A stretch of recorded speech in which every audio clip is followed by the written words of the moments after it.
From November 1940 to January 1957, a criminal known as the Mad Bomber terrorized New York City.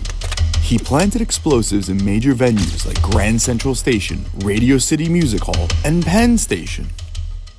Ultimately, it was an unlikely source who helped take down the Mad Bomber, a forensic pathologist who helped birth what we call criminal profiling.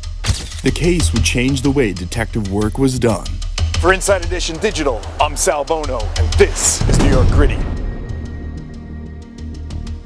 Over the course of nearly 17 years, George Metesky set off a series of bombs as a way to get revenge on his former employer, Con Edison. He planted over 35 bombs. 22 of them exploded, 15 people were injured, but miraculously, no one was killed. Investigators explored every possible path to put a stop to the bombings. The series of bombings finally caught the media's attention, which at that point categorized them as pranks. The search for the Mad Bomber was, at the time, considered, quote, the greatest manhunt in the history of the police department, end quote, NYPD Commissioner Stephen Patrick Kennedy said in 1956. But it was Captain Howard Finney, the commanding officer of the NYPD's bomb squad, that tapped a psychiatrist and his then unconventional investigation technique to hone in on Metesky. Finney sought out the help of psychiatrist Dr. James A. Brussel. Brussel was one of the people in charge of New York State Department of Mental Hygiene. While looking at the evidence in the case, which included handwritten letters, a pocket knife found at a crime scene, and other materials, he concluded that the Mad Bomber was of Eastern European descent and was living outside the 5 boroughs and was also a single middle-aged man. While authorities consulted with Brussel, a Con Ed employee named Alice Kelly had been reading the newspapers and saw the information exchange between the Mad Bomber and the New York Journal American and went looking through files of past employees of her company.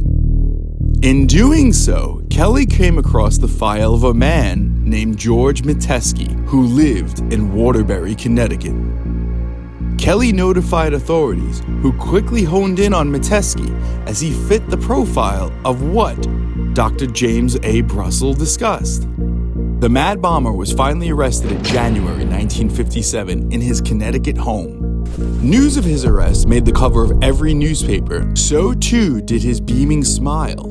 Metesky was sent to Bellevue Hospital in Manhattan for psychiatric evaluation. There, psychiatrists ruled him insane and unfit to stand trial. Doctors said he was an incurable paranoid schizophrenic with a strong impulse to martyrdom. Metesky was sentenced without trial to 25 years in a state hospital for the criminally insane. He was held in that hospital for 17 years before being released in 1973.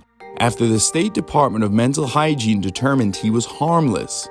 Upon his release, he spoke to the New York Times and admitted to planting at least 37 bombs in New York City. He told the New York Times, quote, actually there were more than 37, but not all of them went off. He added that he, quote, ceased all operations during the war years because of patriotism, end quote. Metesky said he wrote 900 letters to the mayor, police commissioner, and newspapers about his issues with Con Ed, but he, quote, never got a penny postcard back, he told the New York Times. Metesky died in his home in Waterbury, Connecticut in 1994. He was 90. For Inside Edition Digital, I'm Sal Bono, and this is New York Gritty.